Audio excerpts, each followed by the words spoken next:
ಭೇಟಿಯಾಗೋದು ಸಹಜ. ಸರ್ಕಾರದ ಕೆಲಸಗಳ ಬಗ್ಗೆ ಮಾತುಕತೆ ನಡೆಸೋದಿದ್ದೇ ಇರುತ್ತೆ.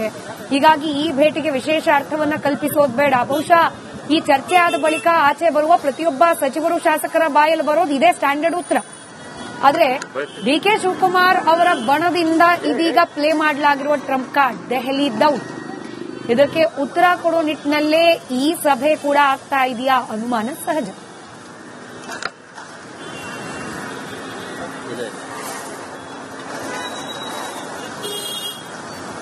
ಮತ್ತಷ್ಟು ಡೀಟೇಲ್ಸ್ ನಮ್ಮ ಪ್ರತಿನಿಧಿ ರೆಹಮಾನ್ ನೀಡ್ತಾರೆ. ನೇರ ಸಂಪರ್ಕದಲ್ಲಿದ್ದಾರೆ ರೆಹಮಾನ್. ಒಂದು ಕಡೆ ಡಿಕೆ ಶಿವಕುಮಾರ್ ಆಪ್ತ ಬಣ ದೆಹಲಿ ಕಡೆಗೆ, ಮುಖ್ಯಮಂತ್ರಿ ಸಿದ್ದರಾಮಯ್ಯನವರ ಆಪ್ತ ಬಣ ಕಾವೇರಿ ನಿವಾಸಕ್ಕೆ, ಹಂಗಾಯ್ತಾ ಕತೆ ಅಂತ?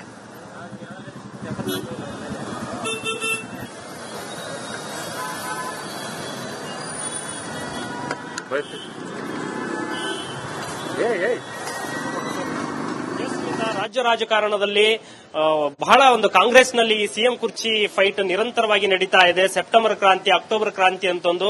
ಆದ್ರೆ ಈಗ ನವೆಂಬರ್ ಕ್ರಾಂತಿಗೆ ಮುಹೂರ್ತ ಫಿಕ್ಸ್ ಆಗಿದೆ ಅಂತಾನೆ ಕಾಣಬಹುದು. ಯಾಕಂದ್ರೆ ಡಿಕೆಶಿ ಬಣ ಈಗಾಗಲೇ 18 ಜನರು 2 ತಂಡಗಳಾಗಿ, ಒಂದು ತಂಡ ಈಗಾಗಲೇ ಚಲುವರಾಯಸ್ವಾಮಿ ನೇತೃತ್ವದಲ್ಲಿ ದೆಹಲಿಯನ್ನ ತಲುಪಿದ್ದಾರೆ. ನಾಳೆ ಇನ್ನೊಂದು ತಂಡ ಅಂದ್ರೆ ಬಾಲಕೃಷ್ಣ ಅವರ ತಂಡ ಕೂಡ ದೆಹಲಿಯನ್ನ ಹೋಗುವಂತ ಸಾಧ್ಯತೆಗಳು ಇದೆ. ಇತ್ತ ಒಂದು ಕಡೆ ಡಿಕೆ ಶಿವಕುಮಾರ್ ಅವರನ್ನ ಸಿಎಂ ಮಾಡಬೇಕು ಅನ್ನುವಂತ ದೃಷ್ಟಿಕೋನದಿಂದ ಅವರ ಪಟ್ಟನ್ನ ಹಿಡಿದಿದ್ದಾರೆ ಡಿಕೆ ಶಿವಕುಮಾರ್ ಬಣ. ಇನ್ನೊಂದು ಕಡೆ ದೆಹಲಿ ಸಿಎಂ ಸಿದ್ದರಾಮಯ್ಯನವರ ಬಣ, ಸಿಎಂ ಸಿದ್ದರಾಮಯ್ಯನವರ ಜೊತೆ ನಿರಂತರವಾಗಿ ಚರ್ಚೆ ಮಾಡ್ತಾ ಇದ್ದಾರೆ. ಈಗಾಗಲೇ ಎಚ್ ಸಿ ಮಹದೇವಪ್ಪನವರಾಗಿರಬಹುದು, ಮತ್ತೆ ಸತೀಶ್ ಜಾರಕಿಹೊಳಿ ಆಗಿರಬಹುದು, ಮತ್ತೆ ಉನ್ನತ ಶಿಕ್ಷಣ ಸಚಿವರಾದಂತಹ ಸುರೇಶ್ ಕುಮಾರ್ ಅವರಾಗಿರಬಹುದು, ಈಗಾಗಲೇ ಸಿಎಂ ನಿವಾಸದ ಒಳಗಡೆ ಹೋಗಿದ್ದಾರೆ. ನಿರಂತರವಾಗಿ ಚರ್ಚೆ ಮಾಡ್ತಾ ಇದ್ದಾರೆ, ಅವ್ರ ಜೊತೆ ಮಾತಾಡ್ತಾನೆ ಇದ್ದಾರೆ. ಜೊತೆಗೆ ಆರ್ ವಿ ದೇಶಪಾಂಡೆ ಆಗಿರಬಹುದು, ಇನ್ನುಳಿದ ಶಾಸಕರು ಆಗಿರಬಹುದು, ಮತ್ತೆ ಸಚಿವ ಬೈರತಿ ಸುರೇಶ್ ಅವರಾಗಿರಬಹುದು, ಈಗಾಗಲೇ ಒಳಗಡೆ ಹೋಗಿದ್ದಾರೆ. ಆರ್ ವಿ ದೇಶಪಾಂಡೆ ಈಗಾಗಲೇ ಸಿಎಂ ಜೊತೆ ಚರ್ಚೆಯನ್ನ ಮಾಡುವುದರ ಮೂಲಕ ಮತ್ತೆ ಆಲ್ರೆಡಿ ಸಿಎಂ ನಿವಾಸದಿಂದ ಹೊರಗಡೆ ಹೋಗಿದ್ದಾರೆ ಅಂತಾನೆ ಹೇಳ್ಬಹುದು. ನಿರಂತರವಾಗಿ ಚರ್ಚೆ ಆಗ್ತಾ ಇದೆ. ಒಂದು ಕಡೆ ಸಿಎಂ ಬಣ ಸಿದ್ದರಾಮಯ್ಯ ಅವರ ಜೊತೆ ನಿರಂತರ ಚರ್ಚೆಯನ್ನ ಮಾಡ್ತಾ ಇದ್ರೆ, ಇನ್ನೊಂದು ಕಡೆ ಡಿಕೆ ಶಿವಕುಮಾರ್ ಅವರನ್ನ ಸಿಎಂ ಮಾಡಲೇಬೇಕು ಅನ್ನುವಂತ ಪಟ್ಟನ್ನ ಡಿಸಿಎಂ ಬಣ ಹಿಡಿದಿದೆ ಅಂತಾನೆ ಹೇಳ್ಬಹುದು. ಯಾಕಂದ್ರೆ 18 ಶಾಸಕರು ಕೂಡ 2 ತಂಡಗಳಾಗಿ ದೆಹಲಿಯನ್ನ ಹೋಗಿ ಹೈಕಮಾಂಡ್ ಭೇಟಿಯಾಗುವಂತ ಸಾಧ್ಯತೆ ಇದೆ. ನಾಳೆ ಅವರಿಗೆ ಟೈಮ್ ಅನ್ನು ಕೂಡ ನಿಗದಿ ಮಾಡುವಂತ ಸಾಧ್ಯತೆ ಇದೆ. ಇನ್ನೊಂದು ಕಡೆ ಎಲ್ಲಾ ಕುತೂಹಲವನ್ನು ಸೃಷ್ಟಿ ಮಾಡಿದೆ. ಎಐಸಿಸಿ ಅಧ್ಯಕ್ಷ ಮಲ್ಲಿಕಾರ್ಜುನ್ ಖರ್ಗೆ ಅವರು ನಾಳೆ ಬೆಂಗಳೂರಿಗೆ ಬರ್ತಾರೆ ಅನ್ನುವಂತ ಮಾಹಿತಿ ಕೂಡ ಕೇಳಿ ಬರ್ತಾ ಇದೆ. ಹಾಗಾದ್ರೆ ಒಂದು ವೇಳೆ ಖರ್ಗೆ ಅವರು ಏನಾದರೂ ಬೆಂಗಳೂರಿಗೆ ಬಂದ್ರೆ ಡಿಕೆ ಶಿವಕುಮಾರ್ ಬಣ ಯಾರನ್ನ ಮೀಟ್ ಆಗಬಹುದು, ಯಾರ ಜೊತೆ ಚರ್ಚೆ ಮಾಡಬಹುದು ಅನ್ನುವಂಥದ್ದು ಕುತೂಹಲಕಾರಿ ಅಂಶ ಆಗಿದೆ ಅಂತಾನೆ ಹೇಳ್ಬೋದು. ಯಾಕಂದ್ರೆ ಈಗಾಗಲೇ ಹೋಗಿರುವಂತಹ ಡಿಕೆ ಶಿವಕುಮಾರ್ ಬಣದವರಾಗಿರಬಹುದು, ಒಕ್ಕಲಿಗರ ಬಣ ಅತಿ ಹೆಚ್ಚು ಶಾಸಕರು ಡಿಕೆ ಶಿವಕುಮಾರ್ ಬಣ ದೆಹಲಿಗೆ ಹೋಗಿದ್ದಾರೆ. ಯಾಕಂದ್ರೆ ಮೈಸೂರು ಭಾಗದಲ್ಲಿ ಒಕ್ಕಲಿಗರ ಒಂದು ಪ್ರಾಬಲ್ಯ ಚೆನ್ನಾಗಿರುವುದರಿಂದ, ಹಾಗಾಗಿ ಕಾಂಗ್ರೆಸ್ಗೆ ಏನಾದರೂ ಡಿಕೆ ಶಿವಕುಮಾರ್ ಅವರನ್ನ ಸಿಎಂ ಮಾಡಿದ್ರೆ ಕಾಂಗ್ರೆಸ್ಗೆ ಒಳಿತಾಗುತ್ತೆ, ಇಲ್ಲ ಅಂದ್ರೆ ಕಾಂಗ್ರೆಸ್ನಲ್ಲಿ ಬಹಳ ಒಂದು ಫೈಟ್ ಆಗುತ್ತೆ ಅನ್ನುವಂತ ಒಂದು ಆಧಾರವನ್ನು ಮುಂದಿಟ್ಟುಕೊಂಡು ಅವರು ಹೈಕಮಾಂಡ್ ಜೊತೆ ನಿರಂತರವಾಗಿ ಚರ್ಚೆ ಮಾಡುವಂತ ಸಾಧ್ಯತೆ ಇದೆ. ಇನ್ನೊಂದು ಕಡೆ ಸಿಎಂಗೆ ಅತಿ ಹೆಚ್ಚು ಬಲ ಇರುವಂತಹ ಶಾಸಕರು ಕೂಡ ನಿರಂತರವಾಗಿ ಚರ್ಚೆ ಮಾಡ್ತಾ ಇದ್ದಾರೆ.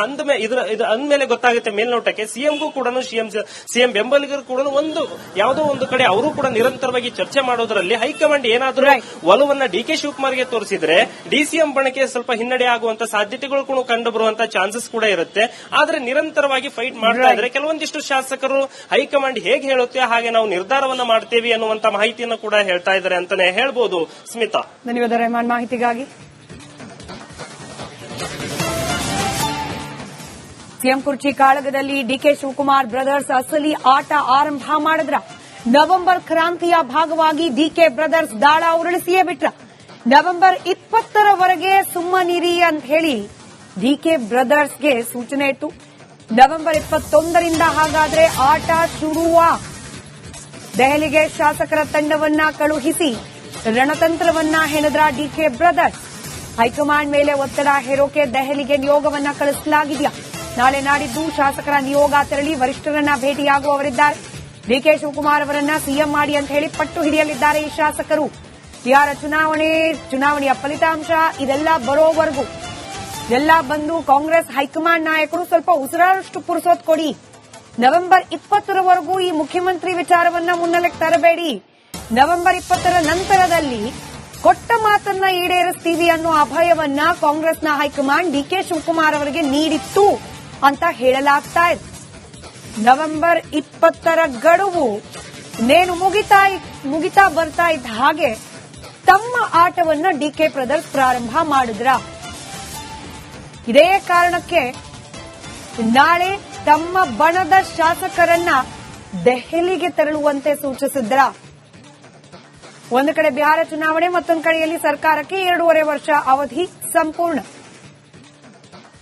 ಉಳಿದ 2.5 ವರ್ಷಕ್ಕೆ ನನ್ನನ್ನು ಸಿಎಂ ಮಾಡಿ ಅಂತ ಹೇಳಿ ಈ ರೀತಿ ಪರೋಕ್ಷವಾಗಿ ಆಟ ಪ್ರಾರಂಭ ಮಾಡಿದ್ರ ಡಿಕೆ ಶಿವಕುಮಾರ್. ಹೀಗೊಂದು ಅನುಮಾನ ಇದೀಗ ಬಲವಾಗ್ತಾ ಇದೆ.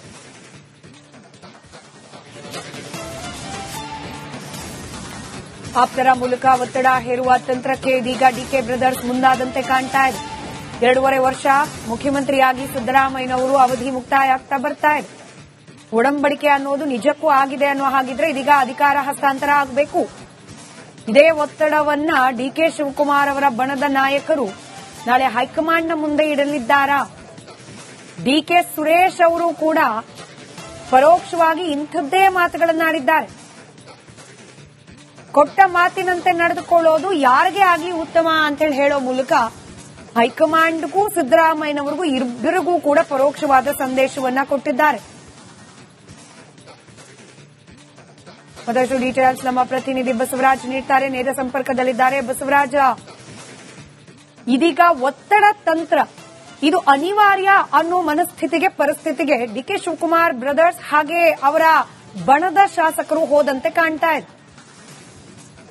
ಖಂಡಿತ ಸ್ಮಿತಾ, ಯಾಕಂದ್ರೆ ಎಲ್ಲಾ ಮನವಿಗಳನ್ನ ಕಾಂಗ್ರೆಸ್ ಹೈಕಮಾಂಡ್ಗೆ ಈಗಾಗಲೇ ಡಿಕೆ ಶಿವಕುಮಾರ್ ಮತ್ತು ಡಿಕೆ ಸುರೇಶ್ ಅವರು ಮಾಡಿದ್ರು. ದೆಹಲಿಯಲ್ಲೇ ಕೂತ್ಕೊಂಡು ರಾಹುಲ್ ಗಾಂಧಿ ಅವರ ಭೇಟಿಗೆ ಪ್ರಯತ್ನವನ್ನು ಮಾಡಿದ್ರು. 3 ದಿನಕ್ಕಾದರೂ ಭೇಟಿಗೆ ಅವಕಾಶ ಕೊಡಲಿಲ್ಲ. ಇನ್ನೊಂದು ಕಡೆ ಖರ್ಗೆ ಅವರನ್ನು ಕೂಡ ಭೇಟಿ ಮಾಡಿ ಸಾಕಷ್ಟು ಒತ್ತಡವನ್ನು ಕೂಡ ಡಿಕೆ ಬ್ರದರ್ಸ್ ತಂದ್ರು. ಆದ್ರೆ ಮಲ್ಲಿಕಾರ್ಜುನ್ ಖರ್ಗೆ ಅವರು ಮಾಹಿತಿಯನ್ನ ಹೈಕಮಾಂಡ್ ನಾಯಕರಾದಂತಹ ಸೋನಿಯಾ ಗಾಂಧಿ ಅವರು ಮತ್ತು ರಾಹುಲ್ ಗಾಂಧಿ ಅವರಿಗೆ ತಲುಪಿಸಬಹುದೇ ವಿನಃ ಅವರು ಕೂಡ ನಿರ್ಧಾರ ಮಾಡುವಂತಹ ಸ್ಟೇಜ್ ನಲ್ಲಿ ಇಲ್ಲ. ಎಐಸಿಸಿ ಅಧ್ಯಕ್ಷರಾದ್ರೂ ಕೂಡ ಅವರಿಗೆ ಯಾವುದೇ ಸ್ವಂತ ನಿರ್ಧಾರ ಮಾಡುವಂತ ಒಂದು ಪರಿಸ್ಥಿತಿ ಸದ್ಯದ ಮಟ್ಟಿಗೆ ಇಲ್ಲ. ಹೀಗಾಗಿ ಎಲ್ಲ ಒತ್ತಡಗಳನ್ನ ಕಾಂಗ್ರೆಸ್ ಹೈಕಮಾಂಡ್ ಮಟ್ಟದಲ್ಲಿ ಡಿಕೆ ಬ್ರದರ್ಸ್ ತಂದ್ರು. ಕೊನೆಗೂ ಕೂಡ ಯಾವುದೇ ರಿಸಲ್ಟ್ ಬಂದಂತೆ ಕಾಣಿಸಲಿಲ್ಲ. ಹಾಗಾಗಿ ಡಿಕೆ ಶಿವಕುಮಾರ್ ಅವರು ಮತ್ತು ಡಿಕೆ ಸುರೇಶ್ ಅವರು ಕಳೆದ 2 ದಿನಗಳಿಂದ ಬೆಂಗಳೂರಿನಲ್ಲೇ ಇದ್ಕೊಂಡು ಒಂದಷ್ಟು ರಣತಂತ್ರವನ್ನ ಹೆಣೆಯುವಂತ ಕೆಲಸವನ್ನ ಮಾಡಿದ್ದಾರೆ. ಅದರ ಭಾಗವಾಗಿ ಈಗ ಶಾಸಕರು ಹೋಗ್ತಾ ಇರತಕ್ಕಂಥದ್ದು, ಒಂದು ಶಾಸಕರು ಹೋಗಿ ಒಂದು ಮೆಸೇಜ್ ಅನ್ನ ಪಾಸ್ ಮಾಡತಕ್ಕಂತ ಒಂದು ಕೆಲಸವನ್ನ ಮಾಡ್ತಾ ಇದ್ದಾರೆ. ಬಹಳ ಪ್ರಮುಖವಾಗಿ ಸೋನಿಯಾ ಗಾಂಧಿ ಅವರ ಮನೆ ಮುಂದೆ ಮತ್ತು ರಾಹುಲ್ ಗಾಂಧಿ ಅವರ ಮನೆ ಮುಂದೆ ಹೋಗಿ ಒಂದು ಭೇಟಿಗೆ ಅವಕಾಶ ಕೇಳುವಂತ ಸಾಧ್ಯತೆಗಳಿದಾವೆ. ಅದನ್ನು ಕೂಡ ಕನ್ಫರ್ಮ್ ಮಾಡ್ತಾ ಇದ್ದಾರೆ ಶಾಸಕರು ಕೂಡ.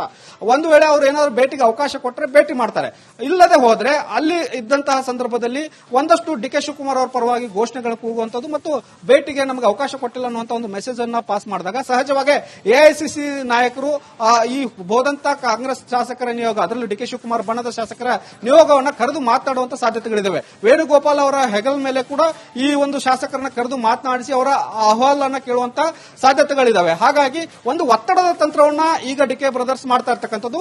ಸ್ವತಃವಾಗಿ ಒಂದು ಒತ್ತಡವನ್ನು ಹೇರ್ತಾ ಹೋದ್ರೆ ಒಂದು ಈಗಾಗಲೇ ಮೆಸೇಜ್ ಅನ್ನ ಪಾಸ್ ಮಾಡಲಾಗಿದೆ, ಒಂದು ನಾವು ಮನವಿ ಮಾಡಿದ್ವಿ, ನೀವು ಅದಕ್ಕೆ ರೆಸ್ಪಾನ್ಸ್ ಮಾಡಿಲ್ಲ ಅನ್ನುವಂಥದ್ದು. ಆ ನಂತರ ಶಾಸಕರು ತಂಡ ಈಗ ಬಂದು ನಮ್ಮ ಪರವಾಗಿ ಮನವಿ ಮಾಡ್ತಾ ಇದೆ, ಅದಕ್ಕೂ ನೀವು ಸ್ಪಂದಿಸದೆ ಹೋದ್ರೆ ನಾವು ಇನ್ನೊಂದು ಹೆಜ್ಜೆಯನ್ನ ಮುಂದಿನ ದಿನಗಳಲ್ಲಿ ತೆಗೆದುಕೊಳ್ಬೇಕಾಗತ್ತೆ.